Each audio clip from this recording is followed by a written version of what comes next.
নিষিদ্ধ আমরা তাদের বিরুদ্ধে দাঁড়াবো। ভোটের রাজনীতির জন্য আপোষ করবেন। আওয়ামী লীগকে নিষিদ্ধের নামে কোনো আইনমূলক পদক্ষেপে আমাদের সমর্থন দেওয়া যাবে না। জেলাব্যাপী কর্মসূচিতে লিফলেট এবং গণসংযোগের মাধ্যমে এই সমস্ত ভাওতাবাজি চলবে না। সিদ্ধান্তে পৌঁছাতে পারে না একটা অদক্ষ সরকার। এই উপদেষ্টা পরিষদ ব্যর্থ, অদক্ষ এবং তারা তাদের কাজে ব্যর্থতার পরিচয় দিয়েছেন। সময়ের মধ্যে শেষ করবেন।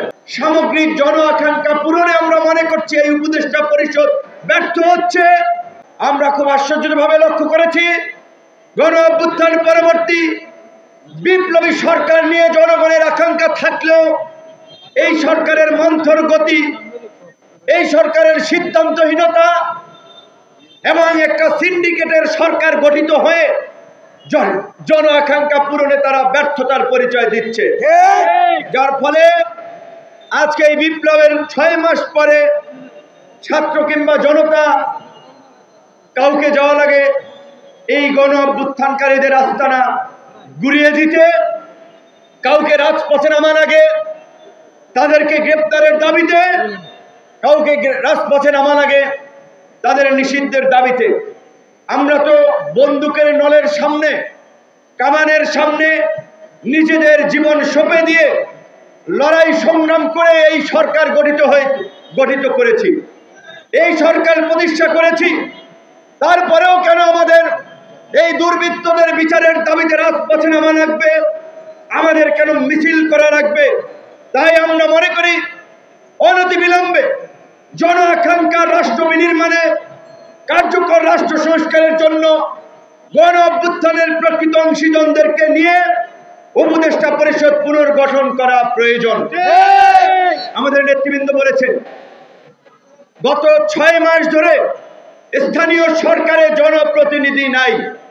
স্থানীয় সরকার কি গুরুত্বপূর্ণ আপনারা জানেন?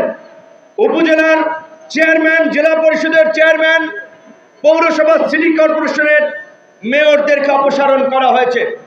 6 মাসে এখন পর্যন্ত এই আমি বলবো অবশ্যই অদক্ষ এবং তারা তাদের কাজে ব্যর্থতার পরিচয় দিয়েছেন।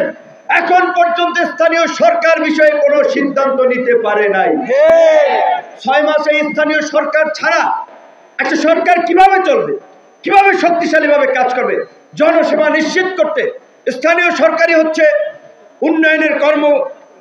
উন্নয়নের মূল কেন্দ্রবিন্দু। সেখানে এখন পর্যন্ত স্থানীয় সরকার নিয়ে সরকার সিদ্ধান্তে পৌঁছাতে পারে না, একটা অদক্ষ সরকার। তাহলে এই সরকার, স্থানীয় এই পৌরসভা, সিটি কর্পোরেশন চলবে কিভাবে? জনগণ সেবা পেতে ভোগান্তি হচ্ছে। আমরা দেখতে পাচ্ছি কোথাও আমলা, কোথাও বিশেষ ব্যক্তি বিবেচনায় বিভিন্ন জায়গায় নিয়োগ দেওয়া হচ্ছে। শুনতেছি উপজেলা পৌরসভায় প্রত্যেক জায়গায় নাকি এরকম বিশিষ্ট ব্যক্তি ক্রাইটেরিয়ায় নিয়োগ দেওয়া হবে। বিশিষ্ট ব্যক্তি ক্রাইটেরিয়ায় নিয়োগটা যে দেবেন, বিশিষ্ট ব্যক্তিটা সিলেক্ট করবে কে? কোন অথরিটি? এই সমস্ত ভাওতাবাজি চলবে না।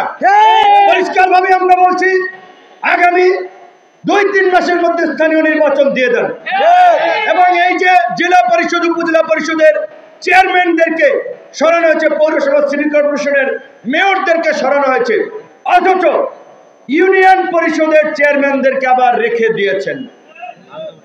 এখন আবার এই যে আমাদের গণ অভ্যুত্থানের আমরা যারা অংশীজন, যারা চেতনার কথা বলি, বিপ্লবী দাবি করি, তারাও অনেকে কিন্তু দল ভারী করতে এই সমস্ত চেয়ারম্যান তাদেরকে কিন্তু শেল্টার দিচ্ছে। এই অপারেশন ডেভিল হান্ট কিংবা এই যে বিভিন্ন ভাবে যারা গ্রেপ্তার হচ্ছে, খোঁজ নিয়ে দেখেন থানায় কারা ছাড়াতে যাচ্ছে।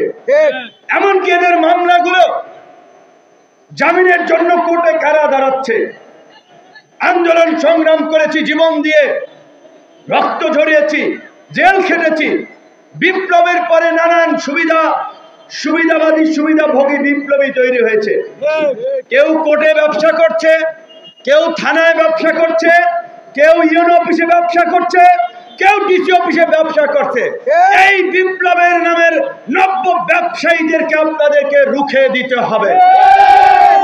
কাজে আমরা মনে করি আজকে জন আকাঙ্ক্ষা পূরণে এই ভাওতাবাজি এবং ভণ্ডামির রাজনীতির মুখোশ উন্মোচন করার জন্য এবং ফ্যাসিবাদী শক্তি নির্মূল না হওয়া পর্যন্ত জেলাব্যাপী কর্মসূচিতে লিফলেট এবং গণসংযোগের মাধ্যমে দেশবাসীকে কানেক্ট করে পরবর্তীতেও নিষিদ্ধের জন্য প্রয়োজনে আমরা টানা অবস্থান কর্মসূচি এই ঢাকায় পালন করব।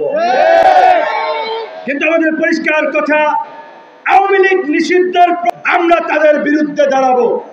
ভোটের রাজনীতির জন্য আপোষ করবেন, ব্যবসা বাণিজ্য ধান্দাবাজির জন্য আপোষ করবেন। এই আপোষ যারা করছে, গণমাধ্যমের ভাই বন্ধুদেরকে বলবো, আপনারা এইগুলা নিয়ে একটু খবর প্রকাশ করেন। টাকা তারা উঠিয়ে নিয়ে গেছেন, অন্যদেরকে কমিশন দিয়েছেন।